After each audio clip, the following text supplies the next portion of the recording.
నమస్తే, నేను అనుష. సోషల్ మీడియాలో అసభ్యకర పోస్టులు, వ్యాఖ్యల నేపథ్యంలో సినీ నటి శ్రీరెడ్డి పోలీసుల ఎదుట విచారణకు హాజరయ్యారు. విజయనగరం జిల్లా పోసుపాటిరేగ పోలీస్ స్టేషన్లో శనివారం పోలీసుల ఎదుట విచారణకు హాజరయ్యారు శ్రీరెడ్డి.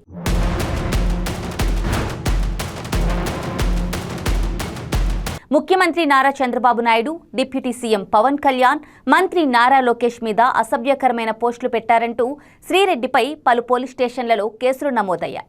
ఈ నేపథ్యంలో నెల్లిమర్ల పోలీస్ స్టేషన్లో కేసు నమోదు కాగా 41A కింద పోలీసులు శ్రీరెడ్డిని విచారణకు రావాలంటూ నోటీసులు ఇచ్చారు. తెలంగాణలో పారిపోయినా కూడా కూటమి నేతలపై అసభ్యకర పోస్టులు పెట్టారంటూ నెల్లిమర్ల పోలీస్ స్టేషన్లో కింతాడ కళావతి అనే మహిళ ఇచ్చిన ఫిర్యాదు మేరకు 2024 నవంబర్ 13న శ్రీరెడ్డిపై కేసు నమోదు చేశారు. Social media, X, Facebook, Instagram వంటి శ్రీరెడ్డి ఖాతాల్లో పోస్టుల ఆధారాలు సేకరించి పోలీసులకు ఆధారాలు అందజేశారు. దీంతో పోలీసులు శ్రీరెడ్డిపై పలు సెక్షన్ల కింద కేసులు నమోదు చేశారు. అయితే తనపై అన్యాయంగా కేసు నమోదు చేశారంటూ శ్రీరెడ్డి హైకోర్టును ఆశ్రయించింది. దీంతో విచారణ జరిపిన హైకోర్టు శ్రీరెడ్డి పట్ల ఇబ్బందికరంగా వ్యవహరించవద్దని, విచారణ జరిపి 7 సంవత్సరాలలోపు శిక్ష పడే అవకాశం ఉన్న సెక్షన్లు నమోదయ్యాయి కాబట్టి 41A నోటీసులు ఇవ్వాలని నెల్లిమర్ల పోలీస్ స్టేషన్ సర్కిల్ ఇన్స్పెక్టర్కి ఆదేశాలిచ్చింది.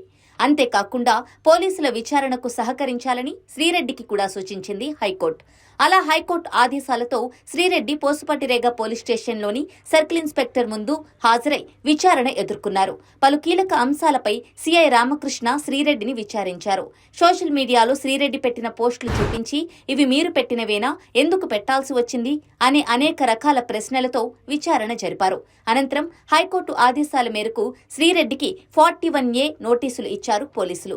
అయితే విచారణకు అవసరమైనప్పుడు మళ్లీ రావాలని, అందుబాటులో ఉండాలని చెప్పారు. అయితే శ్రీరెడ్డిపై రాష్ట్ర వ్యాప్తంగా పలు పోలీస్ స్టేషన్లలో కేసులు నమోదైన నేపథ్యంలో ప్రస్తుతం పూసపాటిరేగ పోలీస్ స్టేషన్కు విచారణకు హాజరవడం ఆసక్తిగా మారింది.